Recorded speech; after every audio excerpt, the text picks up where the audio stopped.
The silent defenders. The grand assembly chamber of the Vidian Empire buzzed with anticipation. High Admiral Kazarek stood before the Emperor, his chest swelling with pride as he presented the final plans for humanity's subjugation. The massive holographic display showed Earth, a small blue planet on the edge of what the Vidians considered civilized space. "Your Radiance," Kazarek's voice echoed across the chamber. "Our intelligence confirms that despite their recent advancements, the humans possess no significant defensive capabilities. Their military technology is primitive, their global defense systems rudimentary at best. We project total conquest within 7 standard cycles." Emperor Vorax, his iridescent scales gleaming under the chamber's lights, leaned forward on his crystalline throne.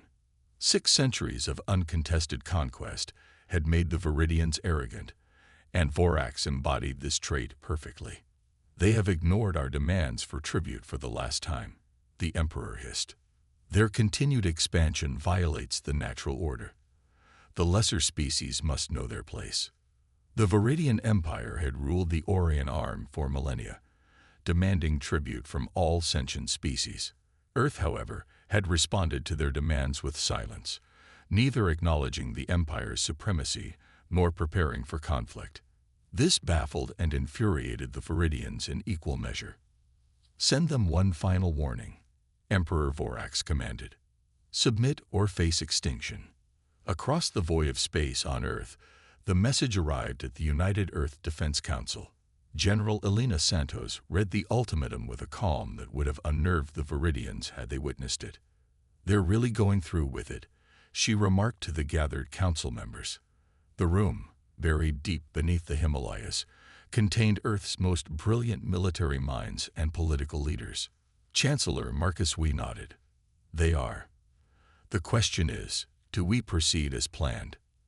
Dr. Amara Okafor, head of Earth's Advanced Defense Research, stood up. "Project Umbra is ready. We've confirmed the resonance network is fully operational. All silent sentinels are in position. For 20 years, humanity had known this day would come. When their first deep space probes detected the Vidian Empire expanding toward Sol, Earth had made a critical decision. Rather than announce themselves to the galaxy and risk premature confrontation, they had watched, learned, and prepared in silence. "Then we send our response," Chancellor Wee decided, "just as we planned." Across the vast emptiness of space, a simple message traveled to the Vidian Empire. "You wanted war. Now brace yourself for the consequences. No pleas for mercy. No desperate negotiations. Just a warning that left the Vidian generals laughing in derision. Typical primitive bravado. Admiral Kazarek scoffed when the message was relayed to the invasion fleet. They don't even understand what they're facing. The Vidian Armada was a sight to behold. Over 5,000 warships, from massive dreadnoughts to swift attack cruisers. They warped into the Sol system with overwhelming force, expecting to find a panicked planet scrambling to mount some pathetic defense. Instead, they found nothing. No orbital defenses, no military fleet. Even their long-range scans showed only civilian infrastructure and ordinary planetary activities. "This is unusual," Commander Vex noted as they passed Mars. "Could they have evacuated?" "Impossible." Kazarek dismissed the concern. "Our scout probes have been monitoring them for years. They have nowhere to go." Yet as the fleet approached Earth's orbit, an unsettling feeling crept through the command ship. This was too easy. Where was the resistance? Where was the panic? "Admiral," the communications officer called out, "we're receiving a broadcast from Earth. System-wide transmission." "Put it through," Kazarek ordered, expecting to hear terms of surrender. Instead, a calm human voice filled the bridge. "Vidian fleet, you have entered restricted space against explicit warning. Your vessels have been marked. Your systems have been mapped. Your weaknesses have been cataloged. This is your final opportunity to retreat." Laughter rippled across the bridge. Kazarek smiled coldly. "Tell them to prepare for orbital bombardment. We'll start with their military installations." Yes, Admiral. The weapons officer responded, inputting the coordinates. But before the first volley could be fired, alarms blared across the fleet. Admiral, we're detecting energy surges everywhere. There. The officer never finished his sentence. Across the Vidian fleet, systems began shutting down one by one. Weapons, shields, communications, everything flickered and died. What is happening? Kazric demanded, watching in horror as his mighty armada suddenly became vulnerable. On Earth, in the command center, General Santos watched the holographic display as Project Umbra activated. For decades, humanity had developed technology in a direction the Vidians never anticipated. Instead of building bigger weapons or stronger shields, they had mastered quantum entanglement fields, invisible, undetectable energy webs that could infiltrate and manipulate any technology they touched. Silent Sentinels activating, Dr. Okafor announced. Resonance network at full capacity. The Silent Sentinels, thousands of quantum-cloaked satellites, had been hidden throughout the Sol system for years. Invisible to all known detection methods, they had waited for this moment, each containing technology that no other species had mastered. Aboard the Vidian command ship, panic was setting in. Admiral, we've lost control of the fleet's navigation systems. The engines err. Without warning, hundreds of Vidian ships began moving against their commander's will, forming a tight cluster.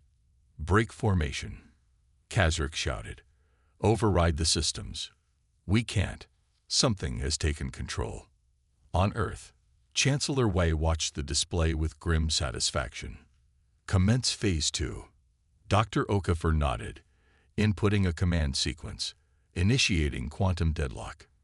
In space, an invisible web of energy suddenly solidified around the clustered Vidian ships. Not a physical barrier, but something more fundamental, a field that altered the very laws of physics within its boundaries. Weapons couldn't fire. Engines couldn't function. Even the atomic bonds of their hull materials began to weaken. We're being hailed again, the communications officer reported to Kazric, his voice trembling. The same calm human voice spoke. Your technology is now under our control. Your weapons have been neutralized. Your conquest ends here. For the first time in his life, Admiral Kazric felt fear. How? He demanded. How is this possible? Show yourselves. The response was immediate, but not in words. Across the void of space, objects began to appear. Not ships, as the Vidians expected, but strange, crystalline structures that seemed to phase in and out of reality itself. What are those? Vex whispered. Dr. Okafor's voice answered through the communication channel. We call them quantum fold projectors. They exist simultaneously in multiple dimensional states, a technology your empire considered theoretical. We made it practical 20 years ago. On the bridge of his flagship, Admiral Kazric watched as hundreds of these devices surrounded his fleet. They were beautiful, deadly, and completely beyond his comprehension. You have 1 hour to surrender, General Santos informed them. After that, we will begin the systematic dismantling of your fleet. Not destruction, dismantling. Every ship will be reduced to its component atoms, catalogued, and stored. Your crews will be contained and studied. Your technology will be assimilated. The Vidian Emperor, watching the events unfold through quantum communication, felt something he had never experienced before: helplessness. How? He demanded of his scientists. How could they have developed such technology without our knowledge? The answer was simple yet devastating.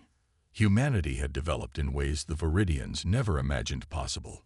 While the Empire had perfected conventional weapons of war, humans had been exploring the fundamental nature of reality itself. In Earth's command center, Chancellor Wei addressed his staff. For centuries, humanity dreamed of reaching the stars. When we did, we found a universe ruled by fear and force. We chose a different path. General Santos nodded. And now they understand the consequences. As the deadline approached, the Vidian fleet remained trapped, suspended in quantum stasis, a testament to humanity's silent ingenuity and the folly of underestimating a species that had survived its own self-destructive tendencies. The last broadcast from Earth echoed across the stars, a message not just to the Viridians, but to all who might consider Earth an easy target. You wanted war. Now brace yourself for the consequences. The Reckoning. Admiral Kazarek stood rigid on the bridge of his dying flagship. Around him, control systems flickered with unknown code as human quantum technology rewrote the very foundations of Viridian engineering. His officers stared at him, awaiting orders that he had no power to give. Your Radiance, he finally spoke through the quantum communicator to Emperor Vorax. We cannot fight what we cannot understand. These humans, they have mastered technology we believe theoretical.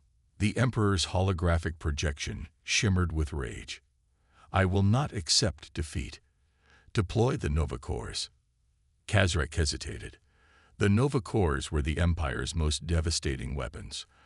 Artificial stars designed to collapse and obliterate entire star systems. They were a last resort, condemned by even the Empire's most steadfast allies. Your Radiance, if we deploy the Nova Cores in this system, we will be destroyed along with the humans. Your lives are insignificant compared to the Empire's honor. Vorax hissed. Deploy them. Now. Across the immobilized fleet, specialized vessels began preparations, their thermal signatures suddenly spiking as they activated the forbidden weapons. On Earth, Dr. Okafor's monitoring systems detected the change immediately. Chancellor, they're activating stellar collapse weapons. Quantum signatures match theoretical Nova technology. General Santos frowned. They would destroy themselves to defeat us. Pride. Chancellor Wei said simply. They cannot accept a universe where they are not dominant. He turned to Dr. Okafor. Activate the Cronis protocol. In the vast emptiness of space, as the Nova Cores began their deadly warm-up sequence, time itself seemed to shudder. The quantum fold projectors surrounding the Viridian fleet pulsed with new energy, not attacking the ships, but the fabric of space-time around them. Admiral Kazarek watched in horror as reality itself seemed to bend around his fleet. What's happening? He demanded. No one answered because no one knew. Outside their viewports, stars appeared to stretch and blur. The Nova Core vessels, moments away from deployment, suddenly froze, not just immobile, but temporally locked. On Earth, Dr. Okafor monitored the Cronis protocol with intense focus. Localized temporal field stable. We have them isolated in an expanded time bubble. 1 second for them is approximately 1 hour for us. Perfect. General Santos nodded. Deploy the assimilation swarms.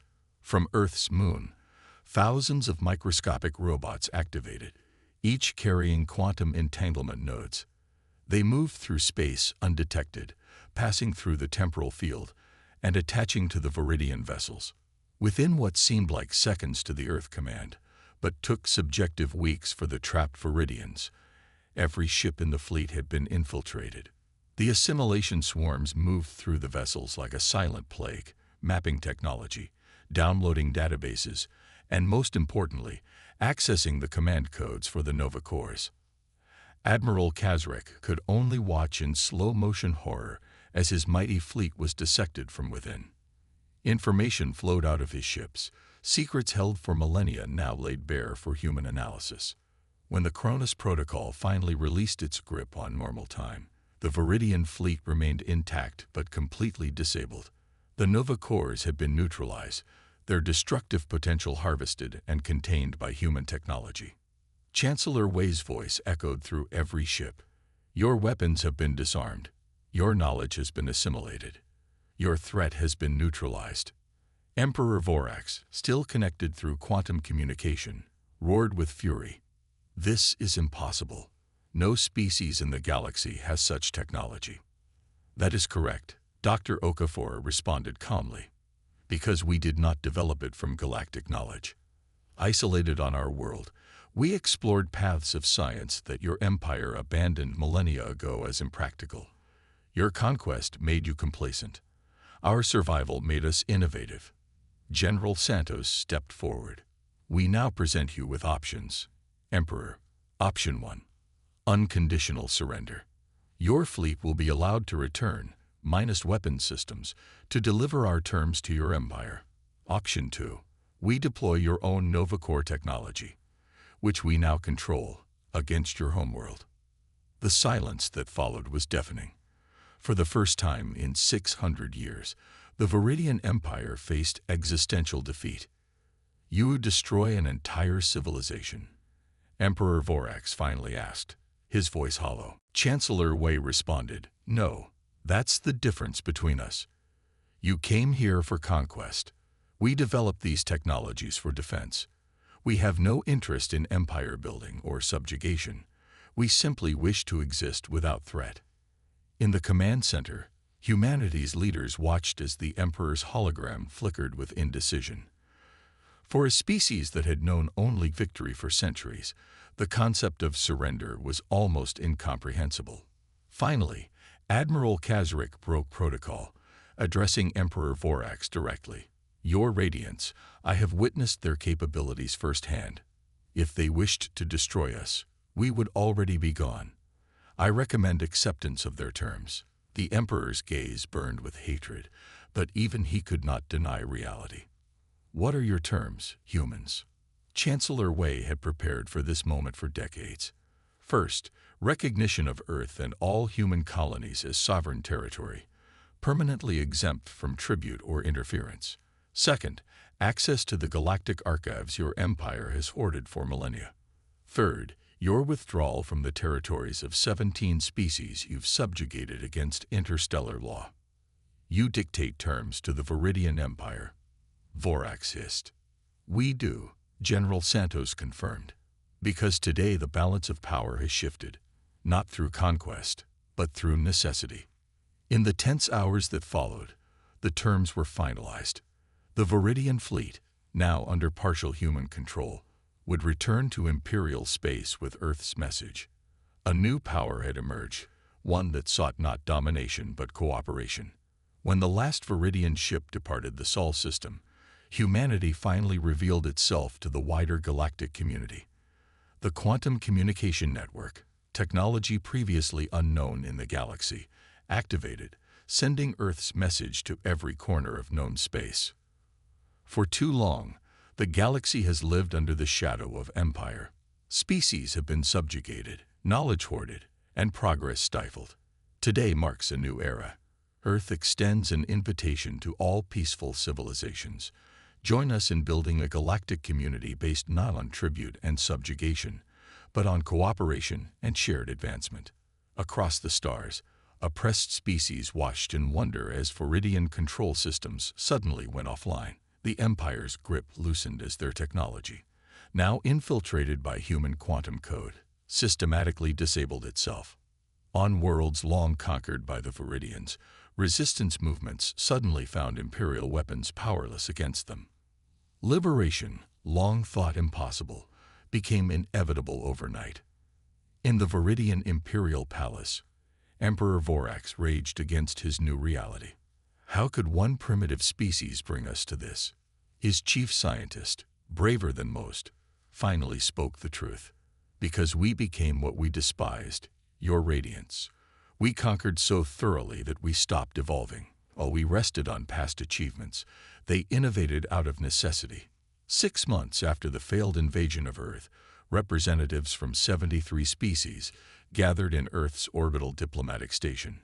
Chancellor Wei opened the first Galactic Cooperative Summit with words that would echo through history. The age of empire is over. The age of cooperation begins.